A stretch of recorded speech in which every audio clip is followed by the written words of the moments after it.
ఈ రోజుటి మన లోతైన విశ్లేషణకు స్వాగతం. ఇది మెటావేల్ అడ్మిన్స్ జూమ్ మీటింగ్ తాలూకు పూర్తి వివరాలు. సుమారు 2.5 గంటల పాటు జరిగిన ఈ సుదీర్ఘమైన సమావేశంలో చాలా కీలకమైన విషయాలు చర్చించారు. Project updates, future road map గురించి భలే డీటెయిల్డ్గా ఉంది కదా అందులో. నిజమే. వాటన్నింటితో పాటు లాడోగాయి సందేశం, రాబోయే కొత్త టెక్నాలజీల గురించి ఉన్న ఆ క్లిష్టమైన సమాచారాన్ని సరళంగా డీకోడ్ చేయడమే మన లక్ష్యం. ఖచ్చితంగా. అయితే ఇక్కడో విషయం స్పష్టం చేయాలి. ప్రాజెక్ట్ గురించి లేదా లీడర్ల గురించి ఉన్న పుకార్లు, భిన్నాభిప్రాయాలను కేవలం ఉన్నది ఉన్నట్లుగా నిష్పాక్షికంగా చర్చించడం మాత్రమే మనం చేస్తున్నాం. అవును, ఇక్కడ మనం ఎవరి పక్షం వహించడం లేదు, ఉన్న డేటాను ఉన్నట్లుగా విశ్లేషిస్తున్నాం. సరే, దీన్ని వివరంగా విశ్లేషిద్దాం. వెళ్లే ముందు ఒక అద్భుతమైన కథతో మొదలుపెట్టారు. కలెక్టర్ మరియు హెడ్ మాస్టర్ గారి కథ. అదే ఆ కథ వినడానికి సింపుల్గా ఉన్నా దాని వెనుకొక బలమైన అర్థం ఉంది.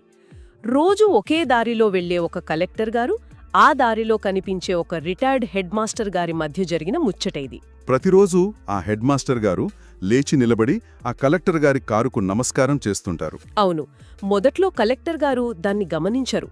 కానీ ఆయన పిఏ గారు ఈ విషయం చెప్పినప్పుడు కలెక్టర్ గారు ఆశ్చర్యపోయి మరుసటి రోజు కారు ఆపి మరీ ఆయనకు నమస్కారం చేస్తారు. మీరు ఎంతో మందికి విద్యాబుద్ధులు నేర్పినవారు, మిమ్మల్ని గౌరవించడం నా బాధ్యత అంటారు కదా. కరెక్ట్. ఆ తర్వాత ప్రతిరోజూ వారి మధ్య ఆ పలకరింపు అలాగే కొనసాగుతుంది.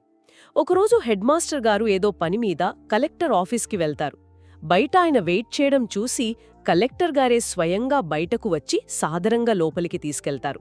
ఒక చిన్న పలకరింపు ఎంతటి బంధాన్ని ఏర్పరుస్తుందో ఇక్కడ తెలుస్తోంది. సరిగ్గా అదే. ఆ సాయంత్రం హెడ్ మాస్టర్ గారు తన భార్యతో ఏమంటారంటే, ప్రతిరోజు కొద్ది క్షణాలు పలకరించుకోవడం వల్లే మా మధ్య ఇంత బలమైన బంధం, పరస్పర గౌరవం ఏర్పడ్డాయి అంటారు. దీన్ని మెటావేల్ టీం ఉదయం 8:30కి జూమ్ మీటింగ్లో కలవడానికి చాలా చక్కగా అన్వయించారు. అవును, 100 కిలోమీటర్ల దూరంలో ఉన్నా ప్రతిరోజు క్రమం తప్పకుండా కలుసుకోవడం వల్ల కమ్యూనిటీలో ఒక బలమైన నమ్మకం ఏర్పడుతుందని వివరించాలి కదా. నిరంతర శ్రమ అంటే అదే. ఇక్కడ ఆశ్చర్యపరిచే విషయం ఏమిటంటే, ప్రాజెక్ట్ ఫౌండర్ లాడో గారి వీడియో సందేశం కూడా సరిగ్గా ఇదే నమ్మకం, నిరంతర శ్రమ చుట్టూ తిరుగుతుంది. ఓ, ఆ మీమ్ గురించి చెప్తున్నారా? అవును, ఇంటర్నెట్లో బాగా పాపులర్ అయిన ఒక చిత్రం ఉంది. అందులో ఒక వ్యక్తి వజ్రాల కోసం సొరంగం తవ్వుతూ ఉంటాడు.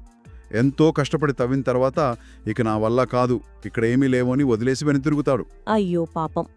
కానీ అతను ఇంకొక అడుగు ముందుకు వేసి ఉంటే ఆ వజ్రాల గని దొరికేది కదా. అదే పాయింట్ ఇక్కడ. లాడో గారు తమ కమ్యూనిటీ పరిస్థితిని సరిగ్గా దీనితోనే పోల్చారు. మనం దాదాపుగా లక్ష్యాన్ని చేరుకున్నాం, ప్రారంభించిన దాన్ని పూర్తి చేసే తుది దశలో ఉన్నాం, ఇప్పుడు వెనుతిరగడం వివేకం కాదు అని ఆయన స్పష్టం చేశారు. ఇది వినడానికి చాలా స్ఫూర్తిదాయకంగా ఉంది. లాడో గారు ఆ వీడియోలో చట్టపరమైన సాంకేతిక నిర్మాణాలు ఇప్పటికీ పూర్తయ్యాయని కూడా చెప్పారు. అవును, చెప్పారు. ఇదొక సాధారణ అడుగు కాదని, ఇదొక టెక్టానిక్ మార్పు అని ఆయన అన్న మాట నా దృష్టిని ఆకర్షించింది. అసలు టెక్టానిక్ మార్పు అంటే ఏమిటి? అంటే పునాదుల్లోనే ఒక భారీ మార్పు జరగబోతోందని అర్థం. ఏదో ఒక చిన్న ప్యాచ్ అప్డేట్ ఇచ్చి వదిలేయడం కాదు, అసలు సిస్టమ్ మొత్తాన్ని రీబిల్డ్ చేస్తున్నారు. ఎవ్వరూ నిర్మించని దాన్ని తాము నిర్మిస్తున్నామని ఆయన అంత కాన్ఫిడెంట్గా చెప్పారు. చూడండి, ఒక భారీ ఎకోసిస్టమ్ను 0 నుండి నిర్మించడం సాధారణ విషయం కాదు. దానికి ఎన్నో చట్టపరమైన సాంకేతిక సవాళ్లుంటాయి. ముఖ్యంగా అంతర్జాతీయంగా వివిధ దేశాల నిబంధనను కూడా పాటించాలి కదా. ఖచ్చితంగా. వాటన్నింటినీ అధిగమించి ఇప్పుడు ఒక స్పష్టమైన రోడ్ మ్యాప్తో ముందుకు వస్తున్నామని ఆయన హామీ ఇచ్చారు. ఇక్కడే విషయం చాలా ఆసక్తికరంగా మారుతుంది. ఒకవైపు ఇలాంటి బలమైన అప్డేట్స్ వస్తుంటే, మరోవైపు మార్కెట్లో రకరకాల పుకార్లు కూడా వ్యాపించాయట కదా. అవును, లాడో గారు ప్రాజెక్ట్ను గాలికొదిలేసి హోలీ గాడ్ అనే సినిమా తీసుకుంటున్నారని కొందరు ప్రచారం చేశారు. అసలు ఒక క్రిప్టో ప్రాజెక్ట్ ఫౌండర్కి ఒక సినిమా నిర్మాణానికి సంబంధమేమిటి అనే డౌట్ ఎవరికైనా వస్తుంది కదా. ఆయన దృష్టంతా సినిమా మీదే ఉందా ఏంటి? లేదు, ఆ సందేహం ప్రశాంతంగా విశ్లేషించారు. దీన్ని అర్థం చేసుకోవడానికి మెక్డానల్డ్స్ వ్యాపార నమూనాను బెస్ట్ ఉదాహరణగా తీసుకున్నారు. మెక్డానల్డ్స్ అనగానే మనకు బర్గర్లు, ఫ్రెంచ్ ఫ్రైస్ గుర్తొస్తాయి. అవును, కానీ నిజానికి వారి అసలు వ్యాపారం రియల్ ఎస్టేట్. వాళ్లు ప్రధాన కూడళ్లలో స్థలాలు కొని ఫ్రాంచైజీలకు లీజుకు ఇవ్వడం ద్వారా భారీ లాభాలు గడుస్తున్నారు. అంటే బర్గర్లు అమ్మడం అనేది కేవలం ప్రజలను అక్కడికి రప్పించడానికి ఒక సాధనం మాత్రమే అంటారా? ఖచ్చితంగా. ఇక్కడ ఈ హోలీగార్డ్ సినిమా కూడా సరిగ్గా అదే పాత్ర పోషిస్తోంది. అర్థమైంది. అంటే ప్రాజెక్ట్ను పక్కన పెట్టడం కాదు, అదొక భారీ మార్కెటింగ్ స్ట్రాటజీ. కానీ సినిమా ద్వారా క్రిప్టో కమ్యూనిటీని ఎలా పెంచుతారు? ఆసియా దేశాల్లో లేదా మనలాంటి చోట్ల నెట్వర్క్ మార్కెటింగ్ అంటే ఇంటింటికి వెళ్ళి కలుస్తారు లేదా జూమ్ మీటింగ్లు పెడతారు. కానీ పాశ్చాత్య దేశాల్లో అలా కుదరదు కదా. అవును, అమెరికా లాంటి డెవలప్డ్ దేశాల్లో ఆ పద్ధతి వర్కౌట్ అవ్వదు. అందుకే అక్కడ ప్రజలను ఆకర్షించడానికి భారీ ఎత్తున వినోద సాధనాలు కావాలి. ఈ సినిమాను ఒక ప్రమోషన్ టూల్గా వాడుకుంటున్నారు. ఓహో, ఆ సినిమా చూసిన వారు అందులో ఉన్న కాన్సెప్ట్కు ఆకర్షితులై ఆ ప్రాజెక్ట్ విజన్ ఏమిటి అని వెతుక్కుంటూ ఈ ఎకోసిస్టంలోకి వస్తారన్నమాట. అవును, ఇది బ్రాండ్ను గ్లోబల్ లెవెల్లో ప్రమోట్ చేసే ఒక అద్భుతమైన స్ట్రాటజీ. భలే ప్లాన్ చేశారు. అయితే ఈ సినిమా చూసి లోపలికి వచ్చే ప్రజలు అసలు ఎలాంటి సిస్టంలోకి వస్తున్నారు అనేది కూడా ముఖ్యమే. ఎందుకంటే టెక్నికల్ రోడ్ మ్యాప్ విషయానికొస్తే సిస్టమ్ చాలా మారిపోయినట్లు కనిపిస్తోంది. అవును, చాలా కీలకమైన మార్పులు జరిగాయి. ముఖ్యంగా ఈ రాయల్టీ ఎన్ఎఫ్టీల గురించి పెద్ద చర్చే నడిచింది. గతంలో టీ&ఎస్ ప్రోగ్రాం ఉన్నప్పుడు ఎస్ఎఫ్సి టోకెన్లు ఉండేవని, ఆ తర్వాత యూనివర్స్ ప్రోగ్రాం వచ్చినప్పుడు ఎనర్జీ టోకెన్లు వచ్చాయని వివరించారు. కరెక్ట్. అసలు ఈ రాయల్టీ విషయంలో ఇంత గందరగోళం ఎందుకొచ్చింది? 10 ఐడీలు వేసుకుని 12వ లెవెల్ కొడితే జీవితాంతం ప్యాసివ్ ఇన్కమ్ వస్తుంది అని ఎందుకు అనుకున్నారు? దీనికి మెయిన్ రీజన్ ప్రాజెక్ట్ ప్రారంభ దశలో జరిగిన తప్పుడు ప్రచారం. అడ్మిన్స్ వైపు నుండి సాంకేతికంగా ఎలాంటి తప్పు జరగలేదు. అంటే కొంతమంది లీడర్లు తప్పుగా గైడ్ చేశారంటారా? అవును, తమ స్వార్థం కోసం ఎలాగైనా 12వ లెవెల్ కొడితే చాలు, ఇక జీవితకాలం ఇన్కమ్ వస్తుంది అని ప్రచారం చేశారు. దీనివల్ల చాలా మంది సిండికేట్ అయ్యారు. సిండికేట్ అంటే గ్రూపులుగా డబ్బులేసుకుని డమ్మీ ఐడీల కింద ఆ లెవెల్స్ కొట్టేయడమే కదా? అదే జరిగింది. ఒక ఎకోసిస్టమ్ అనేది నిజమైన వ్యాపారం జరిగినప్పుడే రాయల్టీ ఇవ్వగలదు. ఇలా షార్ట్కట్స్ ద్వారా వచ్చిన వారికి డబ్బులు ఇస్తూ పోతే ఏ సిస్టమ్ అయినా కుప్పకూలిపోతుంది. షార్ట్కట్ వెతకపోయి ఇరుక్కున్నారన్నమాట. మరి అడ్మిన్స్ దీనికి ఎలాంటి పరిష్కారం చూపించారు? నిజాయితీగా పనిచేసిన వాళ్లకు నష్టం జరగకూడదు కదా? లేదు, వాళ్లకెలాంటి నష్టం లేదు. నిజాయితీగా పనిచేసి నిబంధనల ప్రకారం రాయల్టీ సాధించిన వారికి 100% చెల్లింపులు జరగాయని క్లియర్గా చెప్పారు. మరి ఆ సిండికేట్ ఐడీల పరిస్థితి ఏంటి? వాటన్నిటిని వెరిఫై చేసి వాళ్ల రాయల్టీని నిలిపివేశారు. ఇది చాలా కఠినమైన కానీ న్యాయబద్ధమైన నిర్ణయం. అవును, తప్పు చేసిన వాళ్లకి ఇవ్వడం కరెక్ట్ కాదు కదా? అయితే ఈ సమస్యను పూర్తిగా పరిష్కరించి అందరికీ న్యాయం చేయడానికి 2026 3వ త్రైమాసికం నాటికి రాయల్టీస్ అనే కొత్త ప్రోగ్రాం తీసుకొస్తున్నారు. ఓహో, రాయల్టీస్ అంటే పాత విధానంలో అర్హత సాధించిన వాళ్లతో పాటు కొత్త వాళ్లకు కూడా ఇందులో ఛాన్స్ ఉంటుందా? ఖచ్చితంగా. కొత్తగా బూస్ట్ ప్రోగ్రాం ద్వారా ఆర్ఎంఈ టోకెన్లు సంపాదించిన వారు కూడా ఇందులో రాయల్టీకి అర్హులవుతారు. సో దీని అర్థమేంటి? ఆ పాత గందరగోళాన్ని పక్కన పెడితే ఈ బూస్ట్ ప్రోగ్రాం అనేది రాబోయే రోజుల్లో చాలా కీలకం కాబోతోంది. అవును, బూస్ట్ అనేది ఒక గేమ్ చేంజర్. నేను ఆ బూస్ట్ ప్రోగ్రాం డిజైన్ గమనిస్తున్నప్పుడు 3 రకాల ఎన్ఎఫ్టీల గురించి డీటెయిల్డ్గా మాట్లాడారు. పాస్పోర్ట్ ఎన్ఎఫ్టీ ఏమో రిజిస్ట్రేషన్ కోసం, లెవెల్ ఎన్ఎఫ్టీ ఏమో యాక్టివేషన్ను బట్టి వస్తుందని అర్థమైంది. అవును, అవి బేసిక్ యాక్సెస్ టియర్స్. కానీ మూడవదైన ఆ వోచర్ ఎన్ఎఫ్టీ కాన్సెప్ట్ నన్ను కొంచెం ఆశ్చర్యపరిచింది. కమ్యూనిటీ నుండి వచ్చే ఆదాయాన్ని మామూలు వ్యాలెట్లో కాకుండా ఇలా ఎన్ఎఫ్టీలో స్టోర్ చేయడం వెనుక ఉద్దేశమేమిటి? ఇది ఎలా వర్కౌట్ అవుతుంది? ఇది బూస్ట్ ప్రోగ్రాంలో డిజైన్ చేసిన అత్యంత వినూత్నమైన ఎకనామిక్ మోడల్. ఈ వౌచర్ ఎన్ఎఫ్టీ అనేది కేవలం డిజిటల్ ఆర్ట్ కాదు, అదొక వాల్యూ స్టోరేజ్ బాక్స్. అంటే మన ఇన్కమ్ అందులో దాచుకోవచ్చా? అవును, మీ టీం నుండి లేదా స్పిల్లోవర్స్ నుండి మీకొచ్చే ఆదాయం నేరుగా వాలెట్లోకి వెళ్లకుండా ముందు ఈ వౌచర్ ఎన్ఎఫ్టీలో సేవ్ అవుతుంది. ఒక ఉదాహరణ చెప్తారా? తప్పకుండా. మీ దగ్గర ఒక 10,000 టోకన్ల ఆదాయం జమ అయ్యుంటే అందులో మీకు అవసరమైన 2,000 టోకన్ల మేరకు ఒక వౌచర్ ఎన్ఎఫ్టీని క్రియేట్ చేసుకోవచ్చు. క్రియేట్ చేసుకున్నాక దాన్ని క్యాష్గా ఎలా మార్చుకోవాలి? దానికి సిస్టమ్ 2 ఆప్షన్స్ ఇచ్చింది. ఆదాయాన్ని ఎన్ఎఫ్టీలో స్టోర్ చేసి మళ్లీ దాన్ని మార్చుకోవడానికి ఆప్షన్స్ ఇవ్వడం భలే ఉంది. ఆ 2 ఆప్షన్స్ ఏమిటి? మొదటి ఆప్షన్ సిస్టమ్కు తిరిగి అమ్మడం. దీన్నే బైబ్యాక్ అంటారు. మీకు అర్జెంటుగా డబ్బులు కావాలంటే ఆ వౌచర్ ఎన్ఎఫ్టీని నేరుగా సిస్టమ్కి చేయవచ్చు. అప్పుడు సిస్టమ్ మొత్తం డబ్బులు ఇచ్చేస్తుందా? ఏదు, సిస్టమ్ ఒక 10% కట్ చేసుకొని మిగిలిన 90% విలువైన కాయిన్స్ను వెంటనే మీ వాలెట్లో జమ చేస్తుంది. అంటే ఇన్స్టంట్ లిక్విడిటీ వస్తుందన్నమాట. మరి రెండవ ఆప్షన్ ఏమిటి? నాకు ఆ 10% నష్టం కూడా వద్దు అనుకునేవారు రాబోయే కొత్త మార్కెట్ ప్లేస్లో ఆ వోచర్ ఎన్ఎఫ్టీని అమ్మకానికి పెట్టొచ్చు. మార్కెట్ ప్లేస్లో ఎవరు కొంటారు దాన్ని? కొత్తగా సిస్టంలోకి వచ్చే వారికి లెవెల్స్ యాక్టివేట్ చేసుకోవడానికి ఈ వోచర్ ఎన్ఎఫ్టీలు ఖచ్చితంగా అవసరం. కాబట్టి వారు నేరుగా మీ దగ్గర 90 నుండి 100% వాల్యూకి దాన్ని కొనుక్కుంటారు. భలే డిజైన్ చేశారు. అమ్మేవాడికి లాభం, కొనేవాడికి ఉపయోగం. సప్లై మరియు డిమాండ్ను కంట్రోల్ చేయడానికి బాగా ఆలోచించారు. అవును, ఇది పర్ఫెక్ట్ బ్యాలెన్సింగ్ ఎకనామిక్ మోడల్. అయితే ఇదంతా సజావుగా జరగాలంటే ఈ కాయిన్కు సరైన గుర్తింపు ఉండాలి కదా. కాయిన్ మార్కెట్ క్యాప్ అంటే సిఎంసి వెరిఫికేషన్ గురించి కూడా మాట్లాడారు. టెక్నికల్గా అంతా రెడీ అయినప్పుడు ఆ వెరిఫికేషన్ ఎందుకు అంత ఆలస్యమవుతోంది? దీన్ని మనం విశాల దృక్పథంతో గమనిస్తే అసలు కారణం ఇట్టే అర్థమవుతుంది. సాధారణంగా coin market cap API trackers ఒకే స్మార్ట్ కాంట్రాక్ట్ను ఈజీగా స్కాన్ చేస్తాయి. అంటే నార్మల్ మీమ్ కాయిన్స్ లాంటి వాటికా? అవును, వాటి వెనుక ఒకే స్మార్ట్ కాంట్రాక్ట్ ఉంటుంది కాబట్టి వెరిఫికేషన్ ఫాస్ట్గా అయిపోతుంది. కానీ ఈ మెటావేల్ ఎకోసిస్టమ్ అలా కాదు. ఇదొక multi layered system. Multi layered అంటే చాలా బ్లాక్ చైన్లు లింక్ అయి ఉన్నాయా? అవును, పాత T&S ప్రోగ్రామ్కి ఒక స్మార్ట్ కాంట్రాక్ట్, డెక్స్ లిక్విడిటీ పూల్కి ఒకటి, లిమిట్ ఆర్డర్లకి మరొకటి ఉన్నాయి.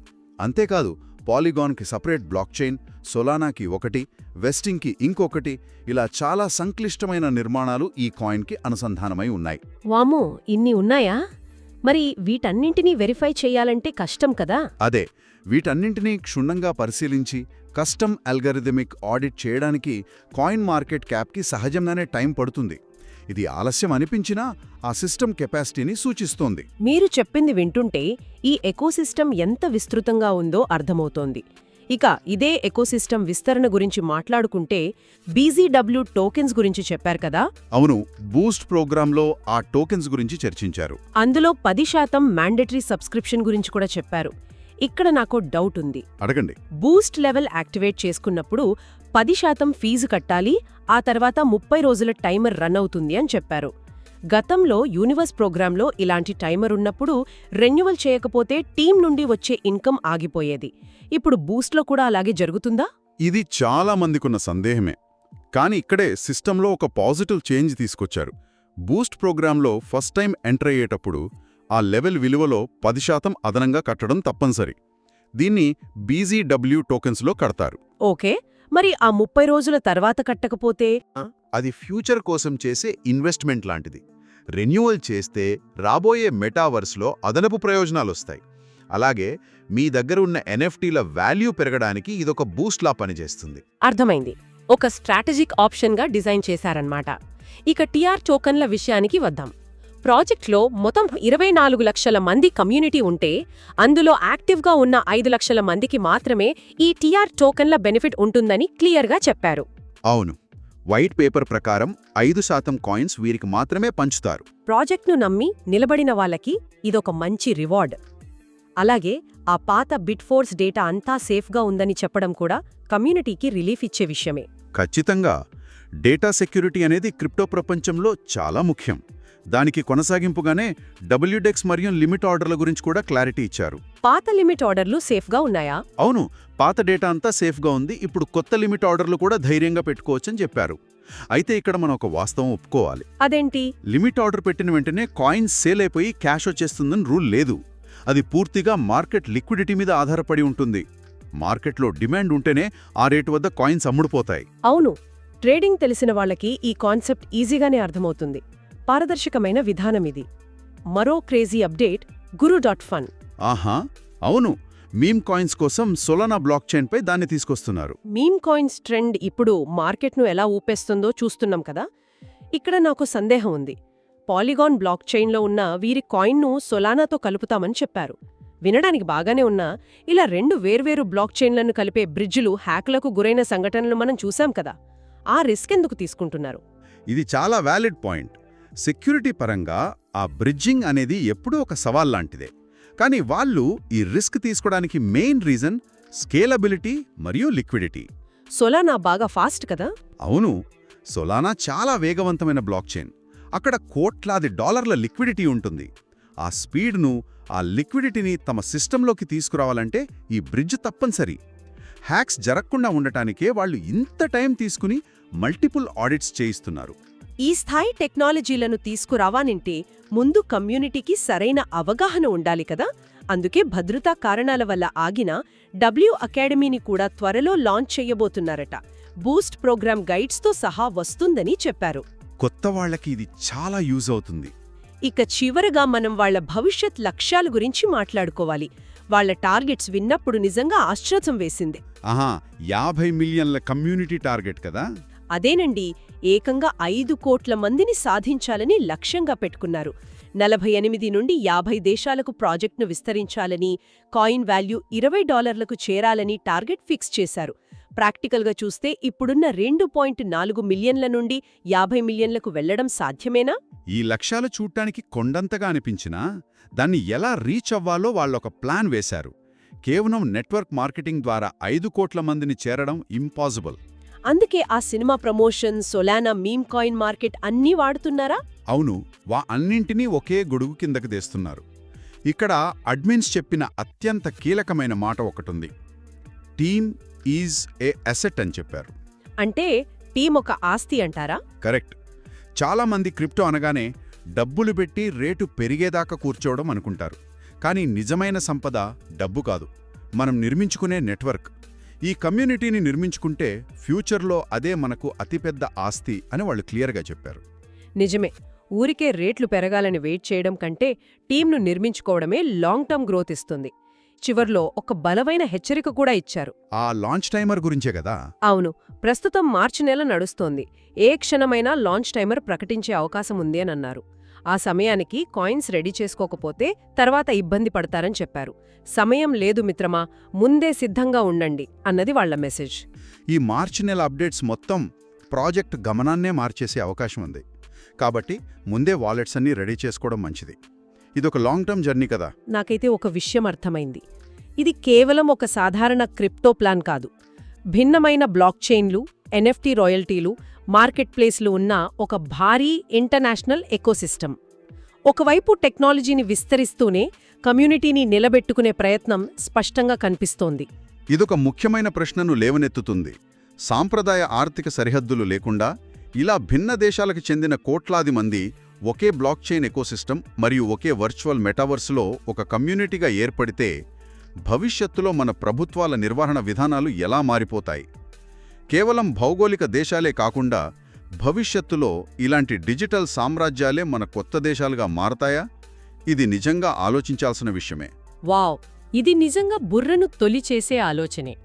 టెక్నాలజీ మనల్ని ఇంకెక్కడికి తీసుకెళ్తుందో చూడాలి. ఇంత టెక్నికల్ సమాచారాన్ని చాలా డీటెయిల్గా విశ్లేషించినందుకు చాలా సంతోషంగా ఉంది. చూసేవారికి కూడా ఈ అప్డేట్స్ వెనుక ఉన్న అసలు చిత్రం అర్థమై ఉంటుందని ఆశిస్తున్నాను. ఈనాటి మన సెషన్ను ఇక్కడితో ముగిద్దాం. మరొక ఆసక్తికరమైన అంశంతో మళ్ళీ కలుద్దాం.